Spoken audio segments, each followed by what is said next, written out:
Hello guys, welcome to my channel. Today in this video I'm going to show you how to fix when you're unable to install this update, that is KB5095093 on your Windows 11 computer. Now the first step is to restart your PC. Do not ignore this step. Restart your computer once, and after the system restart you can check. If that does not work, type in services in Windows search box, click on services. Find Windows Update in the list, scroll down at the bottom. Here you can see Windows Update. Make a double click on Windows Update, set this to automatic. Click on apply, click on start a file item, click on OK, make a right click on Windows Update, click on restart. Now once done, find background intelligent transfer service, make a double click, set this to automatic, click on apply, click on start a file item, click on OK, make a right click on restart.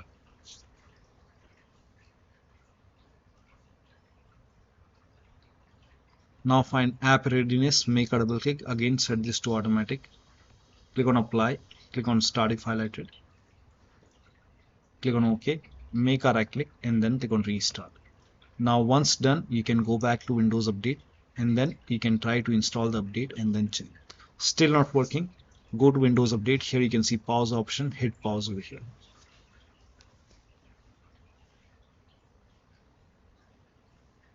Once you hit pause, you will see resume update option.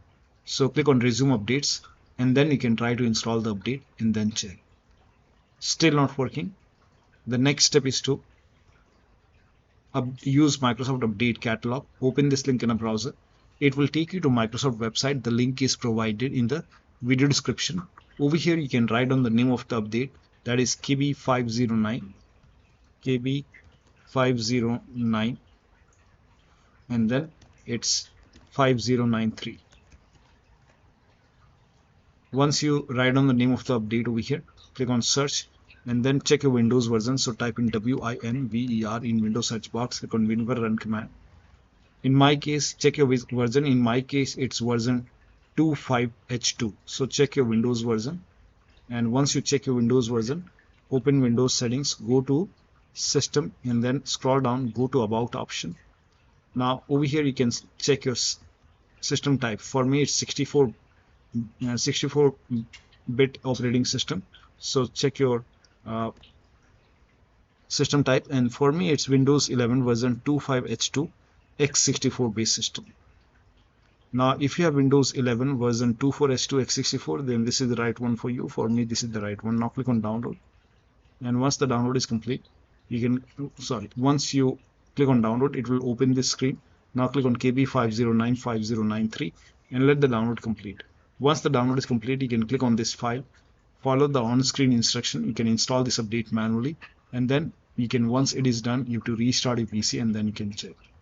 Still not working. The next step is to use fix problems using Windows Update option. For this, go to Windows Update in Windows settings, go to advanced option, scroll down, go to recovery option. Here you can see fix problems using Windows Update. This will reinstall your current version of Windows. Your apps, files and settings will be preserved. So click on reinstall now. This process will take some time. Once this is done, restart your PC and then check. Still not working. The last step is to use media creation tool. Open this link in a browser. The link is provided in the video description. It will take you to Microsoft website. Scroll down. Here you can see media creation tool. Click on download now, and then you can run this exe file. Run this exe file and then click on accept over here. By default Windows 11 will be selected. Click on next, select ISO file over here and then click on next. You can save it to desktop. Click on save. Let the download complete. Now this process will take some time. Once done, click on finish over here and then let this close automatically. Go to desktop, make a double click on Windows ISO file, make a double click on setup file, click on yes to allow, click on next, click on accept. Now over here you can see ready to install. By default the option to keep personal files and app would be checked. When this is checked, you will not lose any data on the computer, so make sure this is checked and then hit install. This process will take some time. Once the install is done, restart your PC and then you can update your Windows 11. So one of the steps shown in this video should help you to install this update successfully on your Windows 11 computer. So that'll be all. Thank you so much for your time, and please like this video and subscribe to my channel.